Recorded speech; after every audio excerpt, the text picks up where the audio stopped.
Like, you either like me or you don't, and it's okay, but I'm still going to do what's best for the community, even if it helps.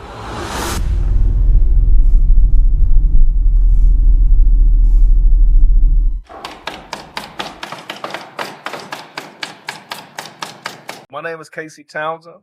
I'm here with one of my great friends, Katrisha Waldridge, and we're going to be here talking about her tenure in the city commissioner. As a city commissioner with Frankfurt, and where she see the future going with Frankfurt, and some of the past experiences in Frankfurt, and just some of the projects that you've worked on. Um, so, without further ado,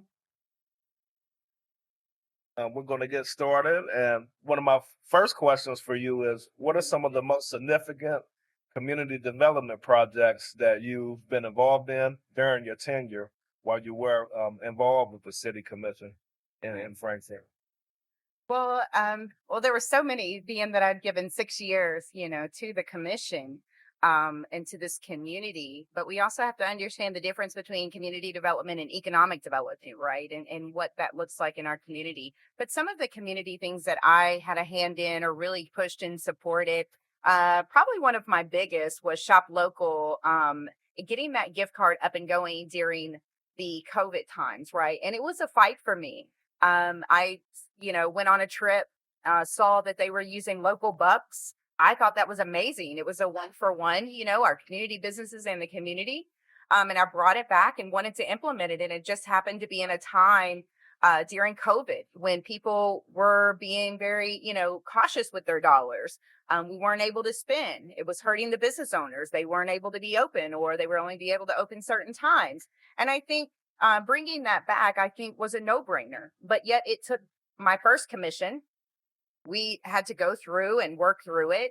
And then it even followed over into the second commission on, should we do this Shop Local program? And Shop Local was just putting $100,000 in an account, sending out gift cards to this community in the city limits so that we could shop local in the local places to help them. And to me, you're killing two birds with one stone. I don't want to be morbid, but you're killing two birds with one stone. You're helping those right now that are struggling financially, and you're helping our businesses, saying, hey, come and only shop with me with these dollars. We're putting $100,000 back into our community. And I just thought that was a 2-for-1. And as long as that we had to fight about this, go back and forth, was just, to me, it was a waste of time. But eventually it came to it. But that's part of politics. When someone comes up with a good idea, maybe it's not the person I want to support, or I want to get clout for it, or I want a picture for it. And we have to get over that in our community and know, if someone has a good idea and I'm going to help, let's move it forward so our community can thrive and not worry about who presented the idea. So we have to get away from that. So that would be one community thing that I absolutely love. Other communities projects that I've had would be like the Target area, the Paddocks area. So that has always been on. It's been for years. So I can't say that it came down to our commission, our mayor, or myself, or anyone else. It's been a work in progress for many years, and that would be a community development, because that's going to be bringing in jobs. And a lot of people look at it as though it's economic development, right? But when you really look at the Paddocks, that road, the access road, was huge for this project to go through. And I sat down with Penny and the developer and asked them, hey, bring that road back up. We're going to get it approved. And the developer and them, they were like, no, we're not doing that. And I said, no, I really think we need to do that. And we're going to, so we can move this project forward. And they were like, the city already, said no. And I said, no, that was the commission before us. That was another commission, and which those commissioners had some personal, because they live in the neighborhood, that would connect to. And sure enough, they finally decided to bring it up to the state and to the city, and everybody was on board, and we got to move that through. And so I really pride myself in just being able to push it, saying, let's try things over again. It may have been a failure, but this was a new commission. And I did appreciate this commission being in one accord of getting this project moving in the right direction. That, to me, overall, is community development. It's going to bring in more jobs for your high schoolers and for people. Yes, it's going to be probably median salaries, but it's not truly economic development on the same level that a manufacturing would be, right? So you're looking at $65,000 jobs versus $20,000 jobs. And so I think it also brings into our community more options for shopping, more opportunities to get things that we have to drive out of our community for. But we as Frankfurt have to be knowledgeable in what's going on and knowing it's exciting to have Target. It's exciting to have, Drake's or Olive Garden and things like that coming into our community for something different, but we also have to understand that our salaries have to increase and we have to bring in new revenue in this community for us to survive, because right now we're just passing around the dollar. We're going to take 50 cents or a dollar away from B's Bakery and we're going to go shop over here at the new locations. And so when I look at that, a way to look at it is a pie. We need to start adding more to the pie, and we continue to cut the pie in smaller slices because we're just using the same dollar in our community. We have to get to a point where we're bringing in new revenue and new dollars for our community to thrive and for us to really move forward. And people have to understand that, bringing in Target. Are you going to go downtown and shop at the stores? Or are you going to go to Target? Now that hurts our small businesses downtown. So the goal is we have to support economic development now. We have to bring that in because we have to have new revenue. Guys, thank you for that. Yeah. So, what are some of the key initiatives or visions that you have for Frankfurt's future? Wow. So for Frankfurt's future, some of what I was really looking forward to was really concentrating on some of the things that continue to get kicked down the road. Um, First and foremost, our emergency management, in regards to the flooding, right? And so, we really needed our emergency management's great. But I remember last summer I brought up looking at the emergency management. It's like 970 some odd pages. Who's going to read that in emergency? But I think we really need to tie down an emergency management of what churches, what organizations are going to do what, so we have better communication. So I did start, a program at the Capitol Plaza Hotel, for resources for these flood victims. But it was just so miscommunication with everyone across this community on where people could get things and where people needed to go. And I think that that's what we have to do as a community is break that down to something that's more simpler, so we understand who's going to be the housing church, who's going to be the clothing people, who are going to be able to take on these different programs where we know where to go, and then it flows a little more easily. And we know when money is coming in and where money is going out versus everyone saying, oh, I'm doing this and I'm doing that. So I think that's one definitely, because, you don't want it to flood again, but we definitely need to be prepared because we see how devastating it was for our community. And we are still seeing the devastation from it, where we have about 20 something rooms still at the Capitol Plaza, still, being, these folks are still being housed. So I think that's one. I also think that along with flooding, we really have to concentrate on our riverbanks. And I think that's where a voice needs to come for our community with all of our stakeholders, our judge, our mayor, our commission, our magistrates, all of our stakeholders in this community to go and talk to the state and the federal areas to say, hey, take care of our riverbanks. I just don't think that riverbanks should be a city or a county responsibility. It's a natural resource that many gain from. And I think when it's considered a natural resource, I think the most prominent cost should be coming from the federal or the state area to take care of that natural resource for our communities. And with our riverbanks eroding, we have several major spots that are very dangerous in this community, and will continue to erode. And we have to push to get money for those, because riverbank stabilization, just in the portion over off of where the farmers market was, right? I mean, we were looking at anywhere from $9 to $12 million in putting these jacks, right? And that was just in a small portion. Think about the river lining all in Franklin County and Frankfurt. That's going to be millions and millions. That's not something that a small community like ours or even the county can take on by ourselves. So I think we have to have that become those lobbyists for ourselves to say we need help with riverbank stabilization. So I think that that's two of the prominent things. I also think that we need to start revitalizing these closed down shopping centers. And it keeps getting reiterated. And you sprinkle a little love over here and you sprinkle a little love over here, probably because of who you know or who's connected. And we need to stop doing things because of who we know or we want a picture or whatever. We really need to key in on these areas and focus on that area and get it up the way that we want and then move to the next area.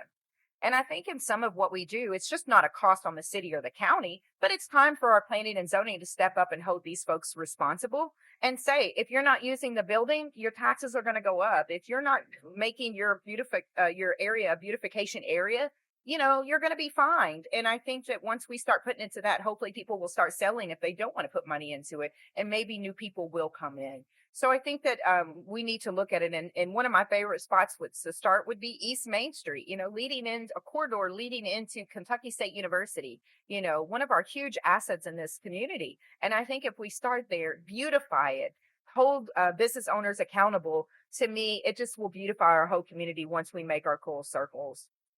So I think that those are some of the things that, we would want to focus on. For our commercial break, we are spotlighting Swim with Purpose. I am co-chair and co-founder of Swim with Purpose. If you go to www.swimwithpurpose.org, you can find out more about our organization. As we are in the process of raising over $500,000, our goal is $1 million to renovate the KSU pool for you, for Kentucky State students, for our seniors, for our youth. So please join us. Go to our website today and become part of our team.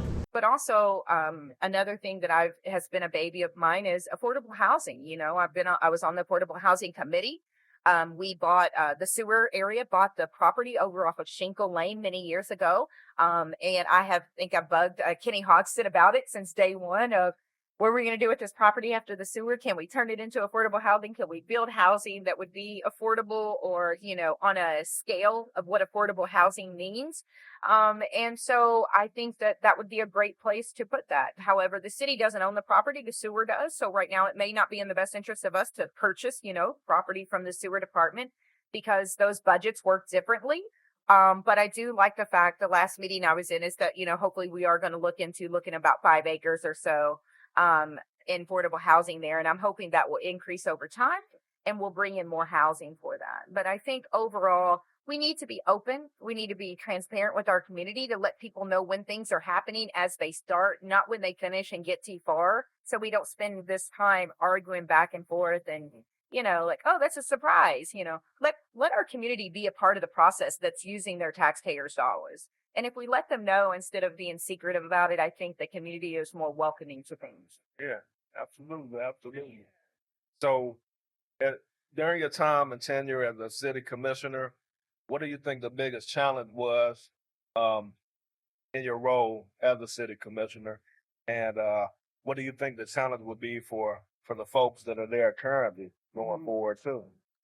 Well, personally, one of my major challenges was being able to be the strong leader that I know that I am, and also supporting staff when you have leadership who's basically just threatened or scared of working with hardcore, focused, strong women who know that we can do it. And so when you really look overall at the city, we have a lot of women in leadership positions and a lot of women doing a lot of things for the city.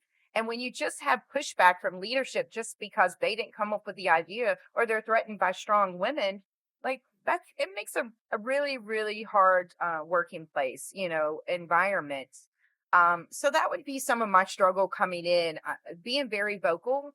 When I came in as city commissioner, I wanted to make sure the community had a voice and that I wasn't being bought off or I wasn't with a certain group or, speaking for a certain person. I wanted everyone to know that they had a voice in me. We may not always agree, and I may not always make the decisions that make you happy or make the community happy, but the core point was never me. It was about the community. I want this community to thrive, though it's not my hometown. I want this community to thrive because it's home for me and my boys.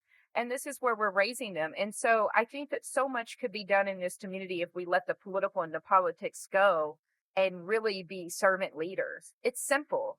We are using our taxpayers' dollars that you, I, and everyone else pay into this community, and we're just putting it back to the better use of a better community, a stronger community, and a community that offers so many things for our amenities and opportunities for our community. That's simple. We should not be arguing about that. We should not be pushing that down the road. We should be trying to make that happen. And so that's probably been one of the struggles for me. because I do have a voice and I do speak out. But overall in the community, I think the struggle is still, I think our biggest struggle is a political challenge. All right. So we have a city, county, and a state government all in one location. And one thinks their idea is better than the other, or the other wants to rush to be the first. I'm over the first. I'm over the first of anything. Okay. Just do it and do it right and do what it's for. And so it just seems like everybody wants to be hush hush. Oh, we're doing this. And then it's like, oh, well, you know what? Great job. But if you'd let the city or if you'd let the county know or you'd let the state know, do you know how much better that would have been? Or that organization or that event or this project? But so many people want to hang their hats on so many different things. It just keeps our community from moving forward in the direction and the quickness that it really could. So we're always waiting. We city commissions every 2 years, mayor and judges every 4, magistrates 4. And so when you look at that, you're getting moving, and then it's like, whoa, we're running for office. We can't make that decision. Well, that's what we voted you to do. You have to make the easy decisions, but you also have to make the hard decisions, even in election time. And so even right now, the city's going back and forth, about this E911 fee, right? E911 is for everybody, city or county. When you call 911, you want someone to answer whether you're in the city or the county, correct? Facts. Exactly. So we want to be safe. So why are we still communicating with the city, with the county, getting them to pay their fair portion of E91 to keep our community safe? Well, nothing's going to happen now because why? Well, it's about to be a judge race, so the judge isn't going to pull that to raise fees on his county people because he may not get those votes. And I think we have to look past those things and do what's right. The county knows that their portion and what they need to pay, and the city has shown them what it is, numbers and all. It's important, and we have to make those decisions. So I think the biggest thing is getting out of our own ways and stop the whole political genre and picture taking and show up first, or I was here but you weren't, or I'm going to do this before you, and let's work together. We're a small city, we're a small county. And I think coming together, we are mighty and we can be very strong in this community if we just choose to work together and not try to work against each other. And I think that that's some of the biggest challenges, because even in your day-to-day planning and zoning in the city, planning and zoning in the county, what are they doing? Are they communicating? Do we have the same rules? And a lot of developers have been frustrated with that. But if we have better communication, we work well together. To me, that makes people want to come here, want to be a part of Frankfort, want to build in Frankfort, and want us to thrive. And so I think, to be honest, that's some of the major issues we have. And all of that leads into revenue coming into our budget. Spotlight of the day is the Ashbrook Hotel in Frankfort, Kentucky. Yeah, and the Ashbrook here also has Airbnbs, and it offers breakfast, brunch, and exquisite dinner throughout the week. So please stop by and have some dinner right here in the heart of downtown Frankfort while enjoying our downtown budget. What does our budget look like? You can continue, to provide a balanced budget, but is it really, right? So when you look at a balanced budget on July 1, and then you're talking about amendment, I need to amend that. I need to amend that. Well, that's just saying that you weren't balanced. You're taking money over here now and doing it here, but thanks for presenting a balanced budget. That was great. But how do we give more dollars in so we can have a balanced budget that stays a balanced budget, and all of our departments can thrive and buy the trucks and the things that they need and be able to reward these hardworking city people and county people what they're worth and pay, right? So they can survive. So I just think that, moving and seeing what that financial income is we have to key in on what's going to bring more money in for Frankfort, because I don't feel the state's going to start hiring any more new people to raise occupational tax. I don't see, that helping us. And that's one of our big supporters. Right. So we have to look at revenue differently and bring in more money so we can get the things that we want. Because if not, it falls on the back of you and I through fees, through taxes, and all of these things. And it's going to hurt our services if we do not. I agree. Yeah, I agree. So speaking of local government and Frankfort as a community, what can a person do to be more involved with local governance and local development? Like, what can we do as community members to become more involved? Well, I think one is showing up. We have a city commission meeting on the second Monday of every month. It starts at 3 o'clock, which is considered a work session. And you can also watch live on Facebook. And it's also one on the fourth Monday, which is at 5 o'clock, which is the main meeting. So I think people should really show up because you have a lot of people, oh, the commission's doing great or the commission's doing this, but you really don't know what the commission's doing. So right now in the first 8 months, a lot of what's coming to fruition now, it wasn't really on this commission. It was on previous commissions and, that has now trickled down. So now you can cut the ribbons and do all of that. But it was a lot of hard work that the last commission did and the commission before us and things that has just trickled down that has now come to fruition, right? Even with Meridian, Meridian, we started those conversations last year. And, some of our local officials wanted to hurry up and rush it out and rush through Meridian coming into the old post office building. And they got pushback on it because it's like, don't push it through because you want to hang something, during a mayor's race. Like, do things right. It's okay if it comes next year. It's okay if it comes the next year. It's coming. But let's make sure that we get things right. We don't want to rush things. And so I think overall, um, you know, it's about getting involved. Don't just read the newspaper. The newspaper is a fragment, this small of a fragment of what really happened in the meetings, but also holding our city officials accountable. I don't know if you've watched any of the city commissions lately, but I do. And sometimes I attend. And sometimes when I'm on Facebook, I'm just like, speak up. Like, this is, it doesn't make sense or explain it. A city commission meeting is for them to meet to let us know what's going on in the community for us to be that, not for them to come in and just say yes, no, yes, no, or let Rob Richardson speak. And then it's like, oh, now I have something to say. I'm going to repeat what Rob Richardson said, right? Just in another way, right? It's for you to have your own mindset. It's for you to understand and meet with the staff and go to these meetings and be abreast of what's going on in the community to feed back to us as community members so we know what's going on. I don't know what your yes means or why you said yes. And that's one thing I did as city commission. I'm voting yes because of this. I'm voting no because of this. And I was one that was a lot of no's, right? I had a lot of no's when everyone else went right, but I let you know why. And that then sparked interest on, she has a point, right? And it's not okay just to continue to kick a can down the street just to get along. And that's one thing that I've watched several meetings, if not all of them, that this commission has done. They've really harped on us as the last commission. And they always say, oh, well, we get along or we're respectful to each other. And I'm like, you're commissioners now? Like, stop talking about last commission.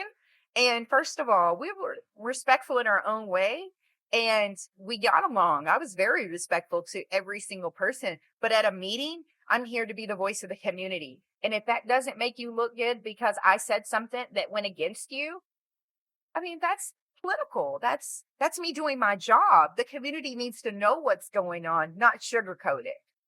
And we have to do more of that and stand. And this community deserves officials who's going to stand up and not just go along with each other just to serve a front that we get along, but a commissioner that's going to stand up and say, I'm doing this because of this, this, and this, and why, and how does that help you as a community? And that's just some of the hard decisions that we have to make. And that's we as people have to show up to these meetings. We have to listen to these meetings. We have to hold our officials accountable and not let things just continue to roll under. So speaking of like accountability and just like some of those tough decisions, what would you say was like the most impactful thing that you were proud of that you did and during your time as a city commissioner? What was like that most impactful thing that you did and that you're proud of? I think for impact, we can look at it in so many different ways, right? And so I would have to say the most impactful thing that I would say for me was not physical. It was more about me as a person.